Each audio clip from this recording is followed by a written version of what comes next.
খুব ভালো একটা ক্যাম্প চলতেছে এখন, স্পেশালি ব্যাটিং নিয়ে এরকম ক্যাম্প সচরাচর হয় না।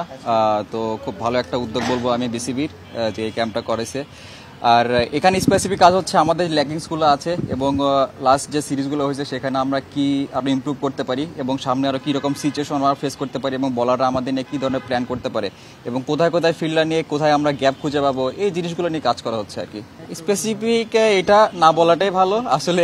কোচের সাথে যে ডিসকাশনটা হয়েছে, চেষ্টা করতেছি প্র্যাকটিসে সেটা ওভারকাম করার, আর এখান থেকে আর কিভাবে একটু নিজেকে ডেভেলপ করতে পারি এটা নিয়েও কথা হয়েছে ওনার সাথে এবং সেটা নিয়ে এগোচ্ছি সামনের দিকে। এর আগে অন্যান্য টিমে খেলা হয়েছে কিন্তু নিজ বিভাগের হয়ে খেলাটা একটা প্রাউডের।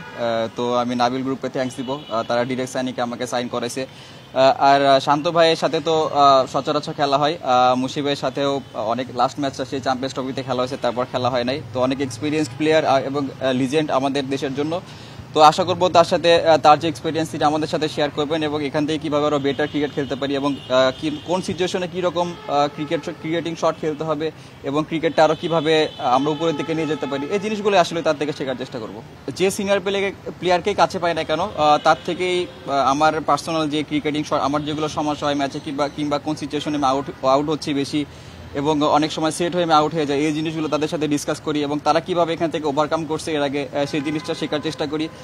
আর আইসিসি ইভেন্ট যেটা বললেন, যে আমি এর আগেও বলেছি যে আমি সফল না, আমি আমার ক্যালিবার অনুযায়ী খেলতে পারি নাই আইসিসি ইভেন্টে, তারপরে এশিয়া কাপে আমি ক্যালিবার অনুযায়ী খেলতে পারি নাই। তো এটা আমার কাছে সত্যি অনেক খারাপ লাগে, যেরকম সিরিজগুলোতে আমি লাস্ট কয়েকটা সিরিজ যেরকম কনসিস্টেন্ট পারফর্ম করছি। তো আমার চেষ্টা থাকবে যাতে এই কনসিস্টেন্টটা যাতে আইসিসি ইভেন্টে ধরে রাখতে পারি।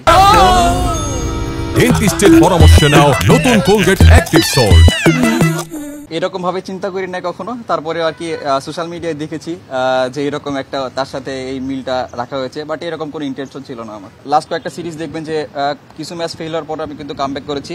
তো চেষ্টা থাকবে এটাই যাতে হয়তোবা সাকসেস হব কিংবা নাও হইতে পারি, সেটা নিয়ে আমি অরিড না, বাট আমার চেষ্টা থাকবে যাতে আমি কনসিস্টেন্ট পারফর্ম করতে পারি এখানে। সবাই তো চায় যে এরকম একটা মাইলস্টোন অ্যাচিভ করতে, তো সবারই চেষ্টা থাকে, সব ব্যাটসম্যানরাই চায় যে কোনো না কোনো 50 অথবা যে 100 যে কোনো একটা মাইলস্টোন অ্যাচিভ করতে, বাট এটা হয়তো বা শুরু থেকে একদম হুট করে হয়ে যাবে না, এটার জন্য প্রসেস আছে। তো যদি কোনোদিন ভালো শুরু পাই ইনশাল্লাহ চেষ্টা করবো কিভাবে জিনিসটা ফিনিশ করার। আমি বলবো যে আমাদের দেশের সাথে কিছুটা সিমিলার আছে কলকাতা ক্রিকেট, কারণ লাস্ট আমরা কয়েকটা সিরিজ খেলেছি, যেরকম চিটাগাং খেলেছি, ম্যাক্সিমাম 2টা সিরিজের লাস্ট চিটাগাং খেলা হয়েছে T20, ওখানে দেখবেন যে প্রি ক্রিকেট ছিল। তো আমার কাছে মনে হয় যে এটা অনেক ভালোভাবে কাজে লাগবে, আর ওখানে আমাদের দর্শকরা অনেক ভালোভাবে সাপোর্ট দেয় আমাদের। তো আমি আশা করি যে এটাও আমাদের অনুপ্রেরণা দেবে ওখানে। আপনি যখন দেখবেন যে তিন ডিপার্টমেন্টে আমরা যেদিন ভালো করতে পারবো সেদিন কিন্তু যে কোনো টিমকে আমরা বিট করতে পারবো। তো আমার কাছে মনে হয় যে টপ অর্ডার, মিডল অর্ডার এবং লোয়ার অর্ডার যেদিন আমরা ভালোভাবে ক্লিক করতে পারবো, সবার যদি কন্ট্রিবিউশন থাকে ভালো, তাইলে মনে হয় যে কোনো কিছু করা সম্ভব এখানে। এখন কারণ দেখেন বিপিএল পরে কিন্তু আমরা এরকম ক্যাম্প করার সুযোগ পাবো না, সেই জন্য আসলে আগে এরকম একটা ক্যাম্পের আয়োজন করা হয়েছে, যেটা আমাদের জন্য একটা পজিটিভ একটা জিনিস।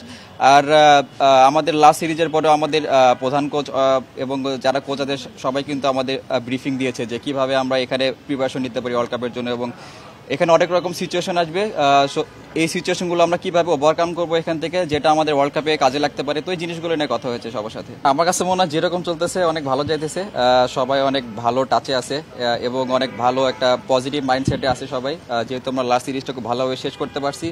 তো আশা করি যে ওয়ার্ল্ড কাপে যখন আমরা যাবো এখান থেকে আমরা নতুনভাবে শুরু করতে পারবো। Thank you.